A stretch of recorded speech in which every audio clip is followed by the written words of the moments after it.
Knowledge सवाल को निकाल दिया। यही सवाल बायनोमियल डिस्ट्रीब्यूशन से भी हो जाएगा, क्योंकि हर बार गेन को आइडेंटिकल कंडीशन में निकाल रहे हैं, क्योंकि आप विद रिप्लेसमेंट कर रहे हो, इसीलिए चूंकि आप हर बार गेन को विद रिप्लेसमेंट कर रहे हो, इसलिए आप हर बार गेन को आइडेंटिकल कंडीशन में निकाल रहे हो, इसलिए यहां पर बायनोमियल डिस्ट्रीब्यूशन भी लग जाएगा, उससे भी सवाल हो जाएगा। जो कैसे हो जाएगा समझो। टोटल कितनी गेंदें निकाली? 6, यानी n हो गया 6, यानी कि आपने इवेंट को 6 बार रिपीट किया, रेड बॉल को सक्सेस मान लीजिए। तो सक्सेस क्या है? Red ball. सक्सेस क्या है बोलो? रेड बॉल का आना सक्सेस है। तो सक्सेस कितनी बार चाहिए बोलो? 3 बार। 3 बार सक्सेस चाहिए, 3 बार हमको सक्सेस चाहिए, 3 रेड बॉल चाहिए, समझो। स्मॉल पी क्या होगा? सक्सेस की प्रोबेबिलिटी मतलब रेड बॉल के आने की प्रोबेबिलिटी, एक बार में रेड बॉल के आने की प्रोबेबिलिटी स्मॉल पी। तो रेड बॉल के आने की प्रोबेबिलिटी क्या होगी बोलो? 4c1 अपॉन 10c1, है ना? तो 4/10। और Q क्या हो गया? 1 माइनस पी, तो 1 माइनस 4/10 यानी कि 6/10। ठीक है, तो एक बार में रेड बॉल आए, इस बात की प्रोबेबिलिटी स्मॉल पी और Q। तो क्या फार्मूला होता है बोलो? NCR P की पावर R Q की power n minus R। NCR 6c3 P क्या है बोलो? 4/10 की पावर 3 और Q क्या है बोलो? 6/10 की पावर 3। देखो ये हमारे क्वेश्चन का आंसर आ गया। देखो यही सेम है, 6c3 की देखो वैल्यू ये है, 4/10 की पावर 3, 6/10, देखो सेम आंसर है, कोई दिक्कत नहीं है ना। तो सवाल को हम बायनोमियल डिस्ट्रीब्यूशन से भी कर सकते हैं चाहे तो, है ना, क्योंकि यहां पर समझो बात को ध्यान से, क्योंकि यहां पर आप आइडेंटिकल कंडीशन में इवेंट को कर रहे हो, तो ऐसे सवाल हमेशा बायनोमियल डिस्ट्रीब्यूशन से हो जाएंगे, हमेशा, जहां पर आप विद रिप्लेसमेंट गेंदों को निकाल रहे हो, ध्यान रखना। और ऐसे भी हो जाएंगे, ऐसे भी कर सकते हैं। लेकिन देखो मैंने बताया था बायनोमियल डिस्ट्रीब्यूशन का खेल वहां खत्म हो जाता है जहां सफलताएं 2-2 हो जाएं। जैसे कि मान लो अगर मैं सवाल चेंज कर दूं, यही सवाल मैं ऐसे ले लूं, देखो इसको लिखो पहले,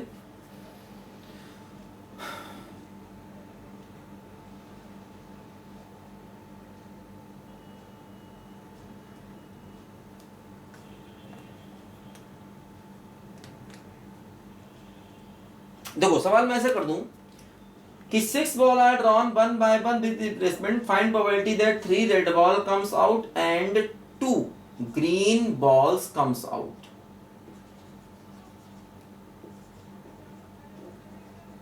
and 1 black। मान लो सवाल मैंने ऐसे कर दिया कि 3 रेड आ जाए और 2 ग्रीन आ जाए और 1 ब्लैक आ जाए।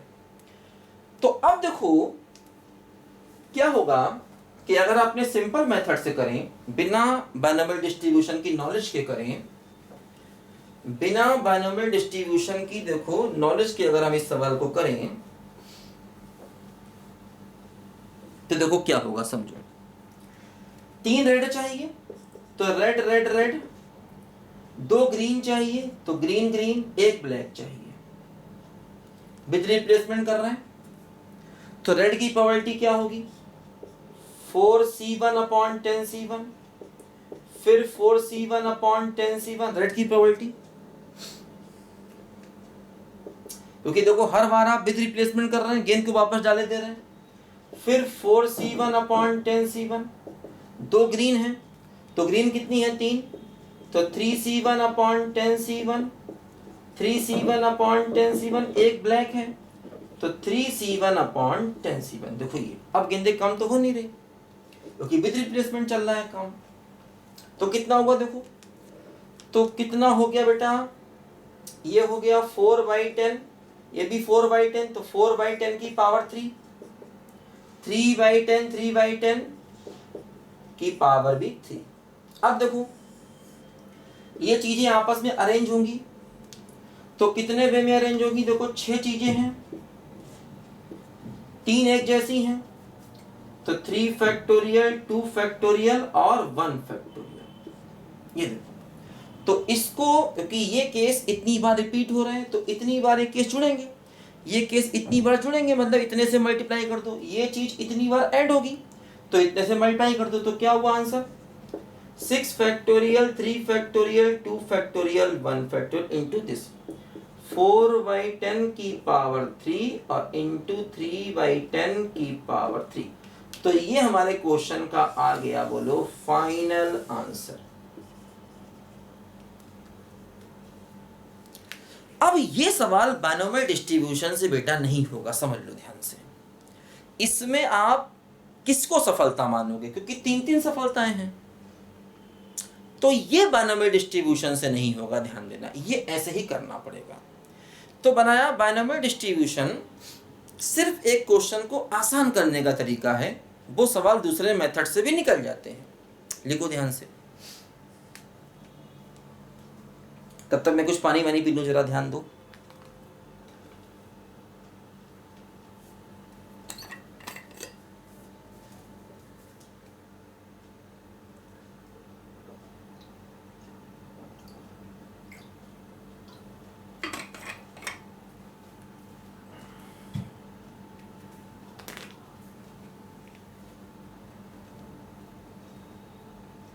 ठीक है, देखो अब एक और हम लोग कॉन्सेप्ट पढ़ें,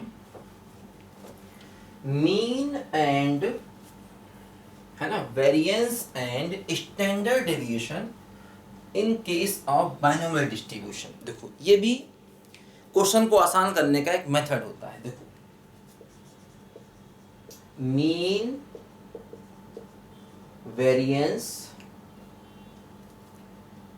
standard deviation of binomial distribution, BD, BD मतलब बाइनोमियल डिस्ट्रीब्यूशन, बीडी नहीं कहना, बीडी, है ना, बाइनोमियल डिस्ट्रीब्यूशन का मीन वेरिएंस और स्टैंडर्ड डेविएशन। देखो ध्यान रखो, इसमें क्या होता है, देखो बाइनोमियल डिस्ट्रीब्यूशन जो होता है ना, उसको ऐसे लिखते हैं BNP, ऐसे करके लिखते हैं। NP मतलब N क्या है, कितने बार इवेंट को रिपीट किया, P क्या है, एक ट्रायल में सक्सेस की प्रोबेबिलिटी। बस समझे। देखो जैसे मीन जो है ना, मीन, इसका फार्मूला होता है N into P, direct mean निकाल सकते हैं हमेशा। वेरिएंस का फार्मूला होता है NPQ, मैंने बताया था, स्मॉल p प्लस q कितना होता है 1, और स्टैंडर्ड डेविएशन होता है वेरिएंस का अंडर रूट, यानी कि NPQ।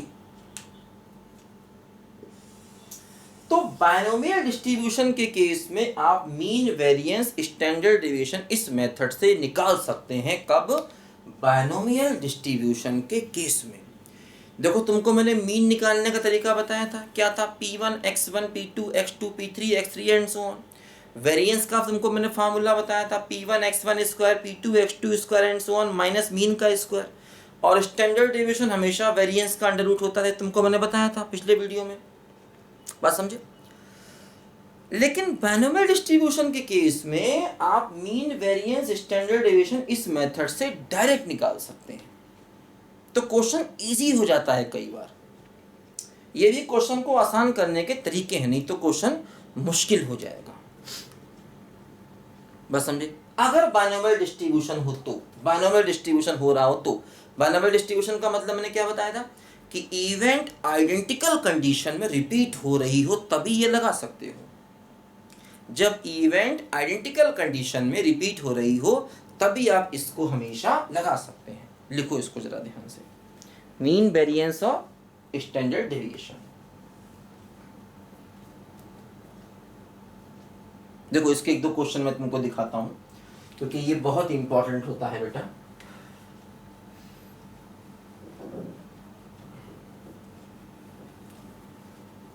देखो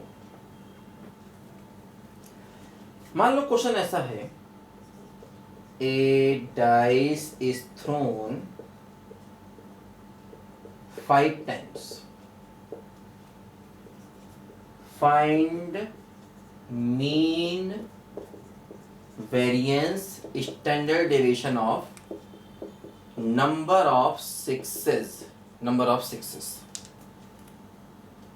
देखो मैंने बताया था कि मीन वेरिएंस स्टैंडर्ड डिवीजन कब निकलता है, रैंडम वेरिएबल में। तो यहां पर देखो रैंडम वेरिएबल क्या हो गया, नंबर ऑफ सिक्सेस। तो मतलब कैपिटल एक्स यानी कि रैंडम वेरिएबल, ये क्या हो गया, ये हो गया नंबर ऑफ सिक्सेस। आप डाइस को 5 बार फेंक रहे हो तो 6 कब कब आ सकता है, हो सकता है 6 कभी भी ना है, 0 बार, 1 बार, 2 बार, 3 बार, 4 बार, 5 बार। मतलब 6 जो है ये 0 बार आ सकता है, 1 बार आ सकता है, 2 बार आ सकता है, 3 बार आ सकता है, 4 बार आ सकता है, और 5 के पांचों बार भी देखो 6 आ सकता है, समझो ध्यान से। तो ये कैपिटल एक्स की वैल्यूज हो गई 0, 1, 2, 3, 4, 5। ठीक है, देखो अब जैसे हमें मीन चाहिए तो जैसे ये x की वैल्यू 0 ले लो। x की वैल्यू 0 का मतलब क्या हुआ कि हमें 6 बिल्कुल नहीं चाहिए, प्रोबेबिलिटी ऑफ नो 6, कोई भी 6 नहीं चाहिए, कोई भी 6 नहीं चाहिए। तो मतलब पांचों के पांचों बार आपको नॉट 6 चाहिए। अब देखो आप कोई भी 6 नहीं चाहिए तो अब आप इसको भी बाइनोमियल डिस्ट्रीब्यूशन से कर सकते हो कि 6 एक भी बार ना आए, 6 एक भी बार ना आए मतलब आपको सफलता बिल्कुल नहीं चाहिए। इवेंट को आपने 5 बार रिपीट किया, n हो गया 5, सफलता चाहिए 0 टाइम्स, कोई भी 6 नहीं आए, सफलता चाहिए 0 टाइम्स। स्मॉल p क्या हो गया 1/6, स्मॉल q क्या हो गया 5/6, क्योंकि 6 आना 1/6, 6 नहीं आना 5/6, या स्मॉल q 1 - p से भी निकाल सकते हो। तो इस फार्मूले से आपको सीधे सीधे 6 ना आने की प्रोबेबिलिटी मिल जाएगी, क्योंकि देखो ये बाइनोमियल डिस्ट्रीब्यूशन का केस है, आइडेंटिकल कंडीशन में चीजों का आप रिपीट कर रहे हो। बस समझे, आइडेंटिकल कंडीशन में आप चीजों को रिपीट कर रहे हो, बाइनोमियल डिस्ट्रीब्यूशन का केस है, तो इस फार्मूले को लगा सकते हो। अदरवाइज सिंपल मेथड से करोगे बहुत लंबा जाएगा। सिंपल मेथड से कर सकते हो कि भाई 5 में कोई भी 6 नहीं चाहिए तो not 6, not 6, not 6, not 6, not 6 लिखो, सबकी प्रोबेबिलिटी निकालो। देखो डायरेक्ट हो जाए क्या, NCR 5C0, P 1/6 की पावर 0, Q 5/6 की पावर 5 - 0, 5 नो 6 की प्रोबेबिलिटी। अच्छा, probability of x equal to 1 यानी प्रोबेबिलिटी ऑफ 1/6, इसकी प्रोबेबिलिटी निकाली जाए, 1 6 आने की प्रोबेबिलिटी। अब देखो इसमें क्या होगा, n तो 5 ही रहेगा, अब आपको एक बार सफलता चाहिए, तो स्मॉल p 1/6, स्मॉल q 5/6, तो क्या हुआ NCR, तो 5C1, p यानी कि 1/6 की पावर 1, q यानी कि 5/6 की पावर n - r यानी कि 4, 1 6 आने की प्रोबेबिलिटी। इसी प्रकार probability when x equal to 2 यानी कि प्रोबेबिलिटी ऑफ 2 6, 2 6 आने की प्रोबेबिलिटी। तो अब देखो क्या हुआ, 2 6 आने की प्रोबेबिलिटी क्या होगा बोलो, n की वैल्यू 5, r की वैल्यू 2, तो 5C2, p 1/6 की पावर 2 और q 5/6 की पावर 3। ठीक है, इसी प्रकार 3 6 आने की प्रोबेबिलिटी निकालो, निकलेगी, 4 6 आने की प्रोबेबिलिटी निकालो और 5 6 आने की प्रोबेबिलिटी निकालो, सबकी प्रोबेबिलिटी निकालेंगे इसी प्रकार से। n और r को, n तो 5 ही रहेगा, r बदलना है। जैसे यहाँ पर r की वैल्यू 0 क्योंकि कोई 6 नहीं चाहिए, यहाँ r की वैल्यू 1 क्योंकि 1 6 चाहिए, यहाँ r की वैल्यू 2 क्योंकि 2 6 चाहिए, इसमें r की वैल्यू 3, इसमें r की वैल्यू 4, इसमें r की वैल्यू 5, ऐसे निकालेंगे। तो देखो क्या हो रहा है, x आ रहा है और p आ रहा है। x की वैल्यू पहले क्या है 0, x की वैल्यू 0 और देखो ये उसकी प्रोबेबिलिटी, मान लो ये p1 है ना, मान लो ये वैल्यू p1 है, p1 मान लो p1 है, तो p1, फिर x की वैल्यू 1 1 6 और ये मान लो p2 है, ये उसकी प्रोबेबिलिटी p2, ये मान लो x की वैल्यू 2 और ये उसकी प्रोबेबिलिटी मान लो P3। ऐसे करके समझो, ऐसे करके 3 भी होगा तो P4, 4 भी होगा तो P5, 5 भी होगा तो P6, ऐसे करके आएगा, सबकी वैल्यू मिल जाएगी। अब मीन का फार्मूला क्या था? मीन का क्या था? x1 P1 plus x2 P2 से लेकर कहां तक जाएंगे? 5 है तो x5 P5, ये मीन हो जाएगा, समझे? और x1 P1 सबकी वैल्यू मालूम है, देखो x क्या है? 0 1 2 3 4 5 है ना, ये x1, ये x2, ये x3, ये x4, ये x5, ये x6, उसकी probability P1 P2 P3 P4 P5 P6 लगा देंगे निकल आएगा, वेरिएंस भी लगा देंगे निकल आएगा। लेकिन देखो इससे सवाल बहुत लंबा हो जाएगा, बहुत लंबा, क्योंकि देखो P1 की पूरी वैल्यू ये है, P2 की पूरी वैल्यू ये है, P3 की पूरी वैल्यू ये है, फिर इसकी वैल्यू क्या आएगी? P4, इसकी वैल्यू क्या आएगी? P5, इसकी वैल्यू क्या आएगी? P6। कैसे आएगी मैंने बताया, n तो यही रहेगा, r को 3 ले लेंगे, स्मॉल p स्मॉल q भी इसमें यही रहेगा, n तो 5 ही रहेगा, r3 ले लेंगे, इसमें n फिर 5 रहेगा, r4 ले लेंगे, स्मॉल p स्मॉल q यही रहेगा, इसमें n की वैल्यू फिर 5 रहेगी, क्योंकि इवेंट तो 5 बार ही हुई है ना बेटा, n सभी में 5 रहेगा, सब में r बदलेगा, स्मॉल p स्मॉल q भी सब में यही रहेगा। तो इससे हमको सबकी प्रोबेबिलिटी मिल जाएंगी, इसमें वैल्यू रख के सवाल को निकालेंगे, वेरिएंस भी निकाल सकते हैं। लेकिन देखो इससे सवाल बहुत लंबा हो गया। तो अब चूंकि ये बाइनोमियल डिस्ट्रीब्यूशन का केस है, तो आप ये सब कुछ मत करो, ये सब कुछ मत करो, ये सवाल बहुत लंबा हो गया, कुछ नहीं करना, आ जाएगा ऐसे भी, इससे भी आंसर सही आएगा, इससे भी आंसर सही आएगा, लेकिन सवाल लंबा हो जाएगा, क्योंकि ये बाइनोमियल डिस्ट्रीब्यूशन का केस है। क्यों? क्योंकि इवेंट को सेम कंडीशन में आप रिपीट कर रहे हो, तो इसीलिए मीन जो है, मीन वो सीधे सीधे हो गया n इंटू पी। n क्या है? 5 और स्मॉल p कितना है? 1/6। सवाल खत्म, बस ये मीन का आंसर आ गया 5/6। n का मतलब इवेंट को कितने बार रिपीट किया, स्मॉल p का मतलब एक सक्सेस, एक ट्रायल में सक्सेस, मतलब एक बार में 6 का आना, स्मॉल q का मतलब 6 का नहीं आना, तो ये मीन हो गया। और वेरिएंस क्या हो गया समझो, वेरिएंस क्या हो गया? वेरिएंस हो गया NPQ। n कितना है? फिर वही 5, स्मॉल p कितना है? 1/6, स्मॉल q क्या हो गया? 5/6। बस ये देखो वेरिएंस, और स्टैंडर्ड डेविएशन चाहिए तो वेरिएंस का अंडर रूट ले लो, ये कितना बोलो हुआ? 25/36 है ना, 25/36 हो गया ना, देखो ये, तो इसी का अंडर रूट ले लो, तो बस ये हो गया हमारा, देखो फिर से 5/6 क्या हो गया? Standard deviation. सवाल खत्म, दिख रहा है ना? ठीक है, बस ये 3 लाइन का सवाल था एक्चुअली। मीन का मतलब NP, n का मतलब कितने बार रिपीट किया, n की वैल्यू 5 थी, स्मॉल p रैंडम वेरिएबल क्या? 6, एक बार में 6 का आना, एक बार में 6 का आना, स्मॉल p, तो एक बार में 6 का आना मतलब 1/6, मतलब अगर आप एक बार डाइस को फेंकोगे और 6 आएगा तो क्या हो गया? 1/6 स्मॉल p, और q निकालेंगे, है ना, स्मॉल p कितना है बोलो? 1/6 है, और स्मॉल q कितना हो गया? 1 माइनस p, तो 1 माइनस 1/6 यानी कि 5/6। बात खत्म हो गई। तो देखो मीन हो गया NP, n इंटू p रख दिया, n की वैल्यू 5 है, p वेरिएंस हो गया NPQ, n into p into q, standard deviation under root of this variance. बस समझे? तो बाइनोमियल डिस्ट्रीब्यूशन का यूज करने से सवाल इजी हो गया, अदरवाइज बहुत लंबा था, हम नहीं कर पाए, और वेरिएंस में तो हालत खराब हो जाती। वेरिएंस का तो फार्मूला ही बहुत लंबा होता है, P1x1 स्क्वायर P2x2 स्क्वायर, मैंने बताया था आपको। तो जैसे ही बाइनोमियल डिस्ट्रीब्यूशन आपको दिखे, आप तुरंत मीन और वेरिएंस के लिए ये फार्मूला का, ये सवाल खत्म हो जाएगा।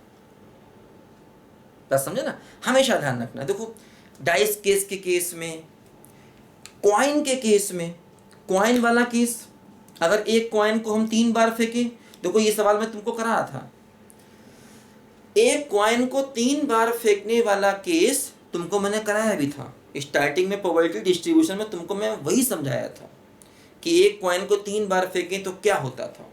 देखो करते हैं उस सवाल को, फिर से करते हैं, और उसी को हम फार्मूलों से फटाक से कर देंगे। देखो लिखो पहले इसको, जरूरी बेटा सारी बातों को समझना डिटेल से, वरना दिमाग में जो है वो कंफ्यूजन रह जाएगा, कन्फ्यूज हमेशा ही रह जाएगा, ध्यान रखना। लिखो जल्दी लिखो इसको।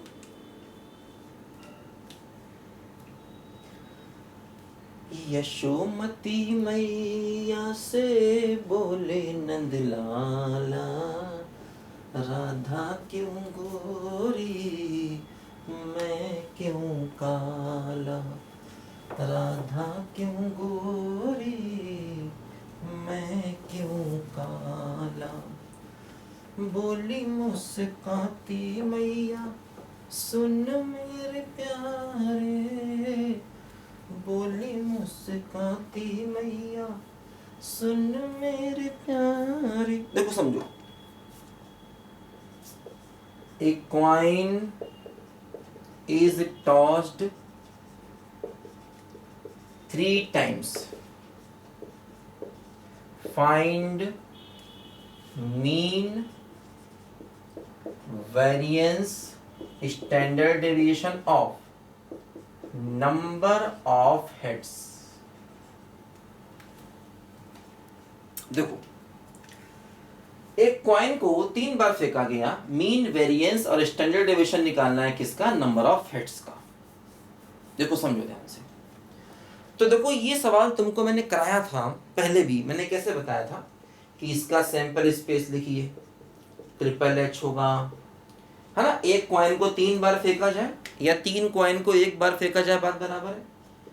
फिर एच एच टी होगा, एच टी एच होगा, टी एच होगा, टी टी एच होगा, टी एच टी होगा, एच टी टी होगा, ट्रिपल टी होगा। ये सैंपल स्पेस हो गया। फिर मैंने बताया था कि नंबर ऑफ हेड्स लेना है, तो x क्या हो गया, x मतलब रैंडम वेरिएबल, क्या हो गया बोलो, नंबर ऑफ हेड्स। तो इसकी वैल्यू क्या हो सकती है, 0 1 2 3। मैंने ऐसे बताया था कि नंबर ऑफ 0 हेड हो सकता है, 1 हो सकता है, 2 हो सकता है, 3 हो सकता है, क्योंकि आप 3 बार ही फेंक रहे हो। तो भाई हेड अधिक से अधिक 3 बार आएगा, या 2 बार आएगा, या 1 बार आएगा, 0 बार आएगा। अब मैंने बताया था मतलब प्रोबेबिलिटी ऑफ x बराबर 0, मतलब प्रोबेबिलिटी ऑफ नो हेड, कोई भी हेड नहीं आए, कोई भी हेड नहीं आए। तो देखो कोई भी हेड नहीं आए, तो मतलब कोई भी हेड नहीं आए तो इसका एक केस देखो, ये तीनों टेल आए और टोटल केस 8, तो 1/8 हो गया, नो हेड। देखो इसी को आप ऐसे कर सकते हो, कोई भी हेड नहीं चाहिए 3 बार, तो n की वैल्यू हो गई 3, इवेंट को 3 बार रिपीट कर रहे हैं। कोई हेड नहीं चाहिए, हेड का आना मान लो सफलता है, तो r बराबर 0 हो गया। कोई भी हेड नहीं चाहिए, सफलता 0 बार चाहिए। और स्मॉल p का मतलब हेड का आना, एक बार फेंके और हेड का आना, तो एक बार क्वाइन को फेंकोगे, हेड आने की प्रोबेबिलिटी कितनी होती है, 1/2। तो स्मॉल q भी कितना हो गया, 1 - p, यानी कि 1/2, तो 1/2। आप देखो इससे भी कर सकते हो क्या, NCR, p की पावर r और q की पावर n-r, तो ये 1 तो q की पावर 3, यानी कि 1/2 की पावर 3। देखो 1/8, ऐसे भी देखो आंसर आ गया। क्यों लगा दिया, क्योंकि देखो हमें 0 बार सफलता चाहिए थी, इवेंट को 3 बार सेम कंडीशन में रिपीट किया गया था, इसलिए लगा दिया। ठीक, अच्छा फिर देखो probability x = 1, probability of 1 head, एक हेड आए, तो एक हेड वाले कौन कौन से देखो केसेस हैं, ये देखो 3 केसेस हैं एक हेड वाले, और टोटल केस 8, तो 3/8।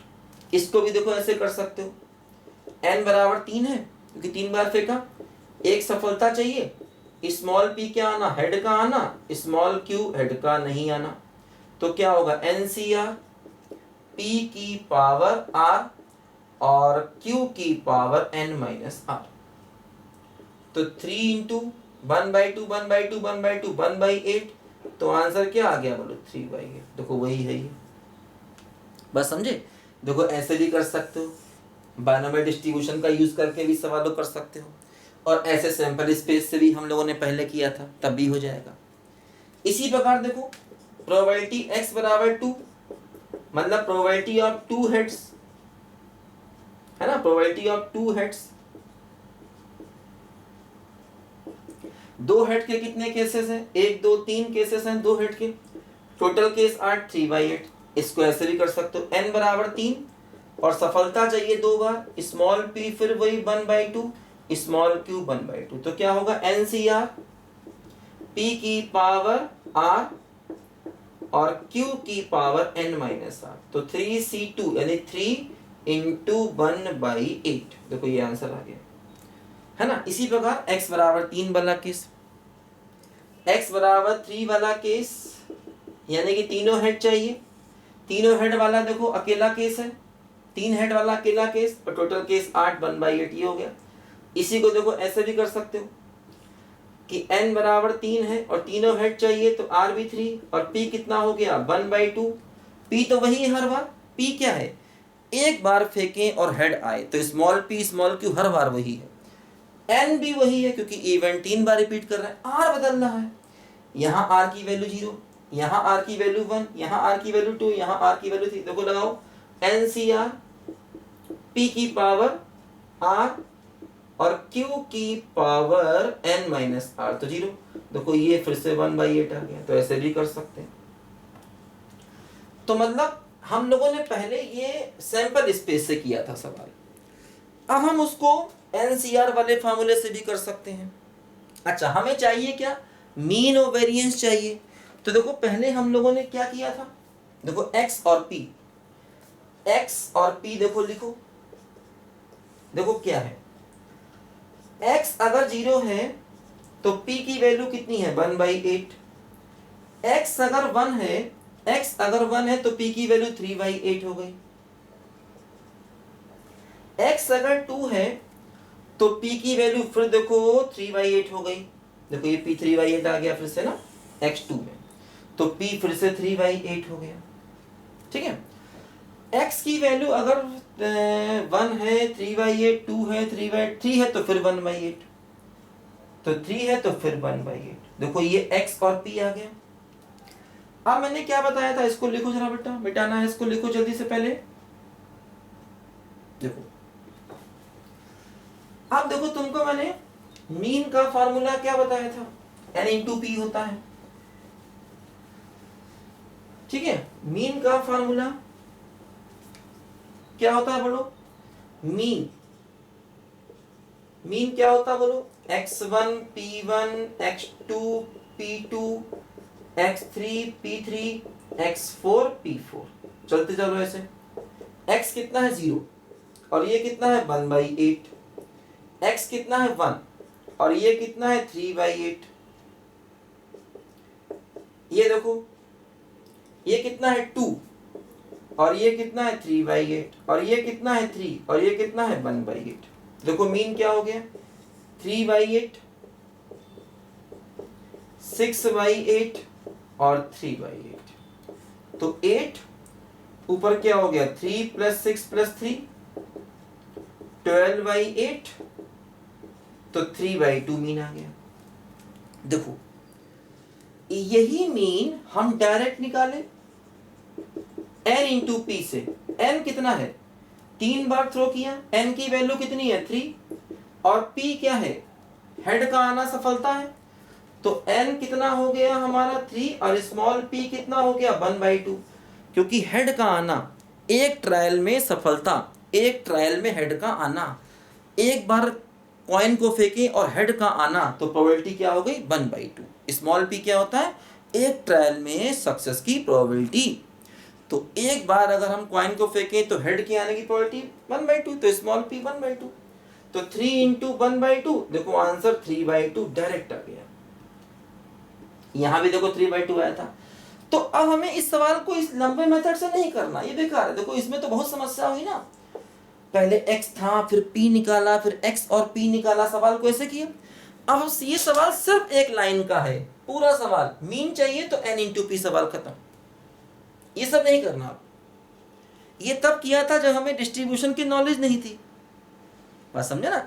अब तो ये बाइनोमियल डिस्ट्रीब्यूशन का केस है ना, एक ही क्वाइन जब आप बार बार फेंक रहे हो तो बेटा बाइनोमियल डिस्ट्रीब्यूशन का केस है, तो सीधे NP लगाओ, सवाल खत्म। और देखो अगर हम इस मेथड से चाहें तो वेरिएंस भी निकाल सकते हैं। वेरिएंस का फॉर्मूला क्या है? P1 x1 square P2 x2 square, चार चीजें है ना, 1 2 3 4, तो P3 x3 square plus P4 x4 square और माइनस मीन का स्क्वायर। माइनस क्या है बोलो? मीन का होल स्क्वायर, तो इससे वेरिएंस मिलेगा। लेकिन फिर बहुत लंबा सवाल जा रहा है, वेरिएंस सीधा लगाओ ना। क्या बोलो? वेरिएंस सीधा क्या है? NPQ, तो N कितना है? 3, P कितना है? 1/2 और Q कितना होगा? 1 - 1/2 यानी कि 1/2, तो NPQ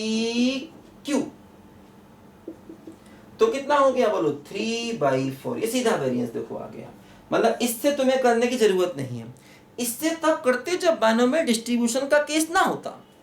जैसे ये तब करते जब बाइनोमियल डिस्ट्रीब्यूशन का केस ना होता, क्योंकि ये बाइनोमियल डिस्ट्रीब्यूशन का केस है। क्यों? क्योंकि एक ही कॉइन को आप बार बार फेंक रहे हो, बाइनोमियल डिस्ट्रीब्यूशन का केस। एक ही डाइस को बार बार फेंकोगे, बाइनोमियल डिस्ट्रीब्यूशन का केस। या डिब्बे में से गेंद को निकालोगे विद रिप्लेसमेंट, तब भी बाइनोमियल डिस्ट्रीब्यूशन का केस। मैंने बताया डिब्बे से गेंदों को निकालोगे विद रिप्लेसमेंट, बाइनोमियल डिस्ट्रीब्यूशन का केस। तो बाइनोमियल डिस्ट्रीब्यूशन के केस में ये सब नहीं करना, सीधे मीन लगाओ। क्या? NP। वेरिएंस क्या हो गया? NPQ, सवाल खत्म, एक लाइन का सवाल। और स्टैंडर्ड डेविएशन क्या हो गया? अंडर रूट ऑफ वेरिएंस, तो अंडर रूट ऑफ 3/4, सवाल खत्म हो गया। समझे? तो चूंकि ये बाइनोमियल डिस्ट्रीब्यूशन के केस है, इस तरह से करने में समय नहीं खराब करेंगे, यही मैं तुमको सिखा रहा हूं। बाइनोमियल डिस्ट्रीब्यूशन ने मेरा काम आसान किया और कुछ नहीं किया, बस समझे? देखो देखो जल्दी से,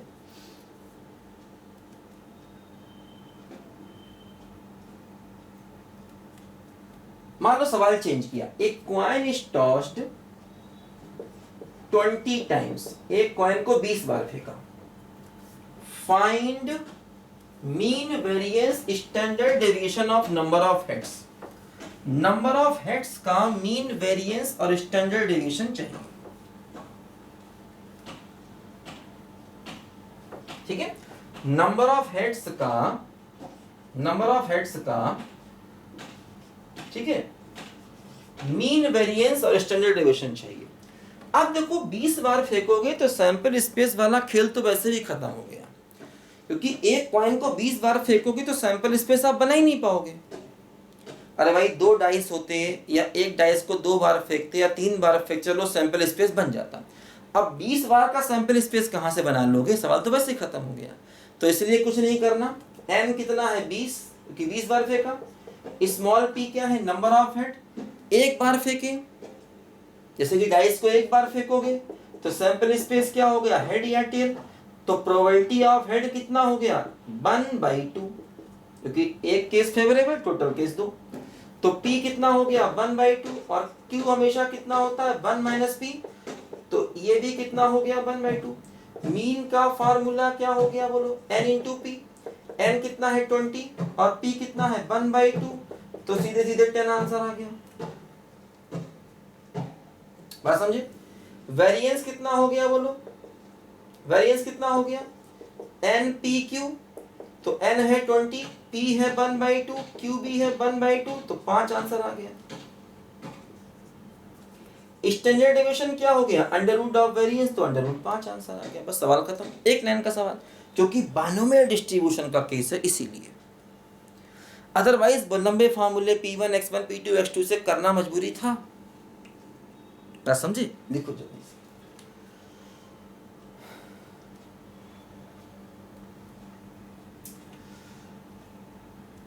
गाड़ी बुला रही है, सीटी बजा रही है, चलना ही जिंदगी है, चलती ही जा रही है, गाड़ी बुला रही है। देखो मान लो एक बॉक्स है, 3 रेड बॉल हैं, 2 ग्रीन बॉल्स हैं। क्वेश्चन ये है 4 balls are drawn, ठीक है, 1 by 1, 4 balls are drawn 1 by 1 with replacement. Find mean variance standard deviation of number of green balls. Green balls का चाहिए। तो इसका मतलब बेटा नंबर ऑफ ग्रीन बॉल्स हो गया रैंडम वेरिएबल, ये हो गया x। तो x क्या हो गया, नंबर ऑफ ग्रीन बॉल्स। सोचो आप 4 गेंदें निकाल रहे हो तो ग्रीन बॉल्स कितनी हो सकती हैं, 0 हो सकती है, 1 हो सकती है या 2 हो सकती है, बस कोई ग्रीन बॉल नहीं, 1 ग्रीन बॉल या 2 ग्रीन बॉल, बस 3 पॉसिबिलिटी की 2 ही बॉल ग्रीन है बस केवल। हाँ अगर नंबर ऑफ रेड बॉल्स होता तो फिर 0 1 2 3 तक जा सकता था क्योंकि 3 रेड बॉल है। तो ये क्या है x मतलब number of green balls, random variable. x क्या होता है, रैंडम वेरिएबल।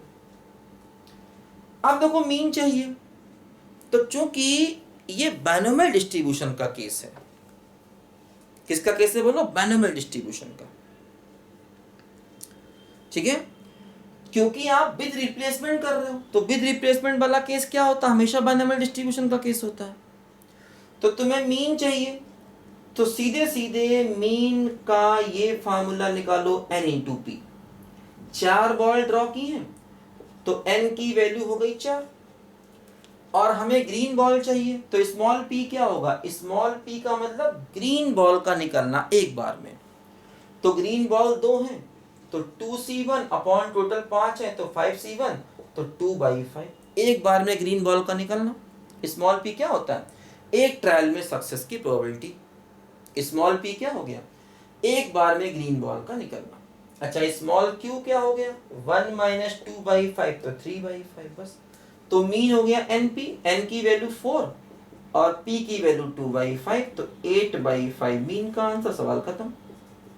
वेरिएंस क्या हो गया, npq, n की वैल्यू 4, p कितना है फिर से 2/5 और q कितना है 3/5 तो 24/25। और स्टैंडर्ड डेविएशन क्या हो गया, वेरिएंस का अंडर रूट, तो 24/25, सवाल खत्म। अदरवाइज आप पहले x निकालते फिर p निकालते उससे करते तो बहुत लंबा जाता, बोलो बहुत लंबा सवाल जाता। क्योंकि ये विद रिप्लेसमेंट वाला केस है ना बेटा, इसलिए हमने मीन वेरिएंस स्टैंडर्ड डेविएशन के लिए ये फार्मूला सीधे सीधे लगा दिए। अब वो p1 x1 p2 x2 p3 x3 यहाँ नहीं करना, यहाँ नहीं करना, लंबा जाएगा सवाल। लेकिन देखो अगर यही सवाल विदाउट रिप्लेसमेंट वाला होता तो फिर ये बाइनोमियल डिस्ट्रीब्यूशन नहीं था, फिर वो लंबे मेथड से ही करना पड़ता, मजबूरी थी। उसे भी करते हैं, देखो लिखो जल्दी लिखो।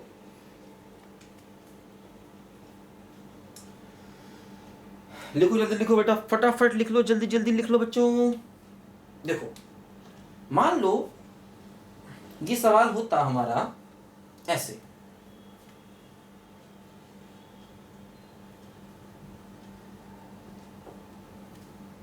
मान लो सवाल होता विदाउट रिप्लेसमेंट, ऐसे होता mean variance standard deviation of number of green balls, ये सवाल होता मान लो विदाउट रिप्लेसमेंट,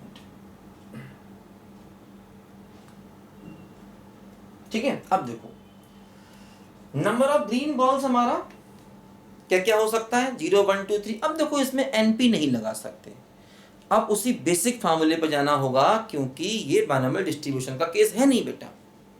देखो सबसे पहले px बराबर 0 मतलब probability of no green ball.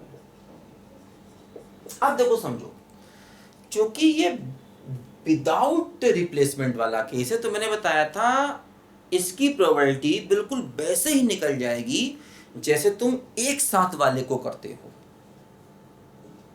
अब वैसे कोई ग्रीन बॉल नहीं चाहिए, आपने 4 गेंदें निकाली, कोई ग्रीन बॉल नहीं चाहिए, तो तुम ऐसे भी कर सकते हो। कोई ग्रीन बॉल नहीं चाहिए तो मतलब no green no green no green no green, ठीक है। कोई ग्रीन नहीं तो प्रोबेबिलिटी कितनी हो गई 3/5, बोलो, क्योंकि 3C1/5C1, क्योंकि कोई ग्रीन नहीं चाहिए। एक सेकंड, सॉरी, ध्यान दो 4 गेंदें निकालना है ना, ऐसा हो ही नहीं सकता कि कोई ग्रीन ना आए। सॉरी, देखो ध्यान दो, क्योंकि भाई अगर कोई ग्रीन नहीं आएगी तो कम से कम मतलब चारों रेड होनी चाहिए, चारों रेड तो हो ही नहीं सकती। तो हाँ, 1 या 2 दो ही केस बने, या तो एक ग्रीन आएगी या 2 ग्रीन आएगी बस। क्योंकि ऐसा हो सकता है एक ग्रीन आए और 3 रेड आ जाए, और ऐसा हो सकता है 2 ग्रीन आए 2 रेड आ जाए।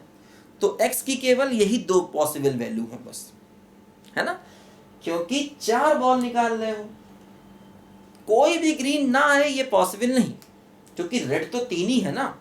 अगर कोई ग्रीन नहीं आएगी इसका मतलब फिर चारों रेड होनी चाहिए, और 4 रेड तो है ही नहीं, तो नो ग्रीन वाला केस यहाँ पर नहीं बनेगा, ठीक है। तो x की वैल्यू 1, तो प्रोबेबिलिटी x बराबर 1, x बराबर 1 का मतलब 1 ग्रीन, या तो एक ग्रीन हो सकती है या 2 ग्रीन हो सकती, तीनों ग्रीन भी नहीं हो सकती और चारों ग्रीन भी नहीं हो सकती, या तो एक ग्रीन होगी, एक ग्रीन 3 रेड ऐसा हो सकता है, या 2 ग्रीन 2 रेड, तो 1 ग्रीन। अब देखो 1 ग्रीन चाहिए तो 4 गेंदें निकाल लो, तो ऐसा हो सकता है ग्रीन रेड रेड रेड, ऐसा हो सकता है। पहली ग्रीन है मान लो, तो 2C1/5C1। अब विदाउट रिप्लेसमेंट कर रहा हूं, एक ग्रीन कम हो गई, रेड तो उतनी ही है, तो 3C1/4C1, फिर एक रेड कम हो गई, तो 2C1/3C1, फिर एक रेड कम हो गई, 1C1/2C1। तो क्या आ गया बोलो, 2/5, 3/4, 2/3, 1/2, है ना। पहला क्या है ग्रीन, बोलो अगला क्या, रेड। एक गेंद कम हो गई, फिर एक गेंद कम हो गई, फिर एक गेंद, रेड भी देखो यहाँ के बाद एक एक कम हो गई। और ये इसके केस कितने बनेंगे, क्योंकि 3 चीजें एक जैसी एक अलग, तो 4 फैक्टोरियल 3 फैक्टोरियल 1 फैक्टोरियल। तो इसको किससे मल्टीप्लाई करेंगे, 2/5, 3/4, 2/3, 1/2 को इससे करना पड़ेगा मल्टीप्लाई, 4 फैक्टोरियल 3 फैक्टोरियल 1 फैक्टोरियल, इससे मल्टीप्लाई करेंगे तो हमें मिल जाएगा क्वेश्चन का आंसर इस वाले का, जिसमें एक ग्रीन और 3 रेड।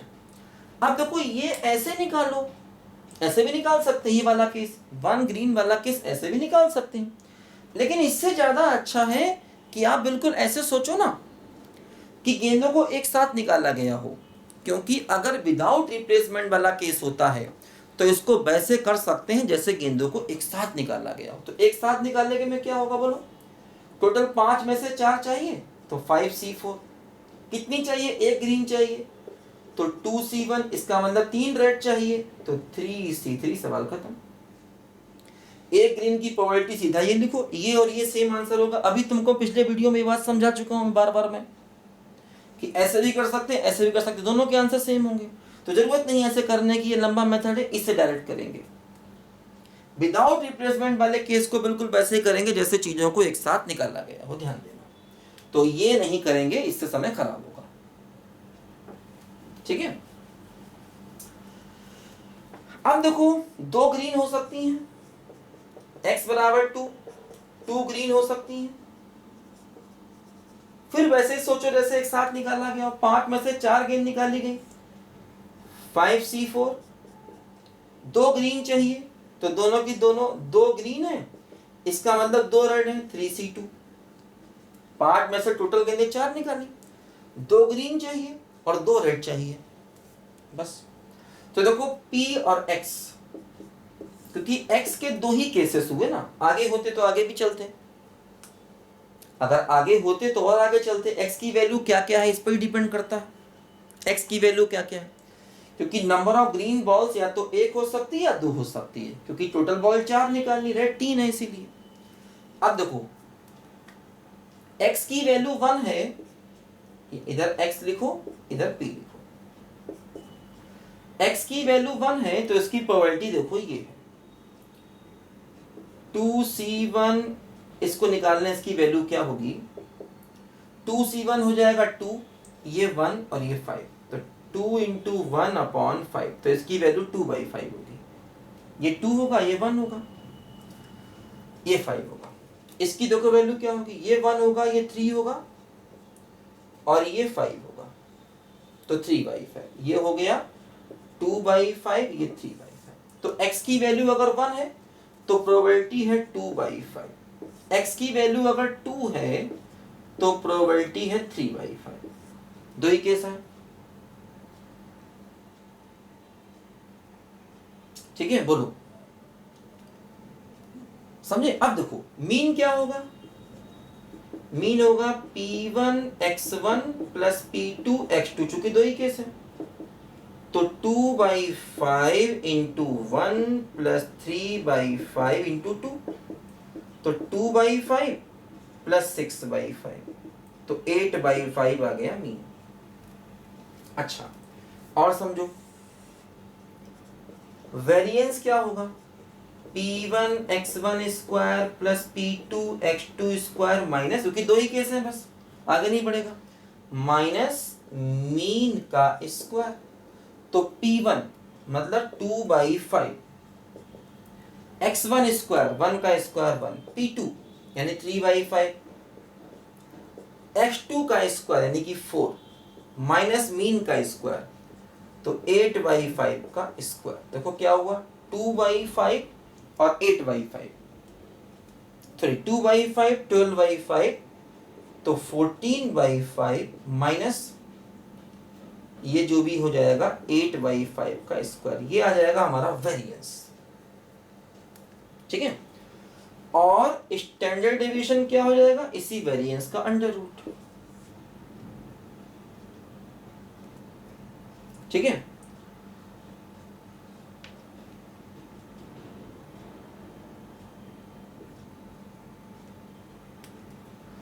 तो ये इसका अंडर रूट हो जाएगा।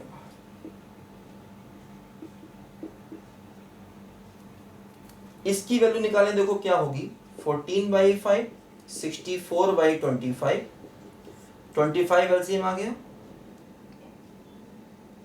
70 माइनस 64, तो 6/25 आएगा ये वेरिएंस। तो इसका अंडर रूट कर देंगे तो स्टैंडर्ड डेविएशन हो जाएगा। ध्यान देना, इसमें एनपी मत लगा देना गलती से, मीन के लिए इसमें एनपी और वेरिएंस के लिए एनपी क्यू भूल के भी नहीं लगा देना, क्योंकि ये बाइनोमियल डिस्ट्रीब्यूशन का केस नहीं है। क्यों नहीं है, क्योंकि यहां पर तुम विदाउट रिप्लेसमेंट निकाल रहे हो। हाँ, अगर गेंदों को एक साथ निकालते कि 4 balls are drawn at a time, तब भी सवाल ऐसे ही होता। 1/1 विदाउट रिप्लेसमेंट निकालेंगे तब भी ऐसे होगा, दोनों का सेम केस होता है। अगर हम गेंदों को एक साथ निकाल रहे होते तब भी सवाल को ऐसे ही करना पड़ता, मीन भी ऐसे ही निकालना पड़ता। अगर सवाल ऐसा होता कि गेंदों को एक साथ निकाला गया और हम चाहते हैं कि नंबर ऑफ ग्रीन बॉल्स का मीन निकालिए, तब भी सवाल ऐसे ही होता, क्योंकि नंबर ऑफ ग्रीन बॉल्स वहां पर भी, अगर आप 4 गेंदें निकाल रहे हो बेटा, तो ग्रीन बॉल्स या तो एक हो सकती है या 2 हो सकती है, एक्स की वैल्यू तब भी वही आएगी। तो अगर 1/1 विदाउट रिप्लेसमेंट करोगे तब भी यही होगा, और एक साथ करोगे तब भी यही होगा। हाँ, विद रिप्लेसमेंट वाले केस में आप एनपी और एनपीक्यू लगा सकते हो, क्योंकि वो बाइनोमियल डिस्ट्रीब्यूशन का केस बन जाता है, इसीलिए। तो ये बच्चों तुम लोगों ने बहुत डिटेल से probability distribution, mean, variance, standard deviation को निकालना सीख लिया, रैंडम वेरिएबल को भी सीख लिया, गेंदों डिब्बों वाले सवाल भी कर लिए। जिस प्रकार से गेंदों डिब्बों वाले सवाल होते हैं, वैसे ही ताश की गड्डी वाले सवाल होंगे, बिल्कुल वैसे ही। जैसे गेंदों डिब्बों के सवाल होते हैं, वैसे ही ताश की गड्डी वाले होते हैं, वो केस तुमको मैंने समझाए थे। उसमें भी यही मीन, वेरिएंस वगैरह बनेगा।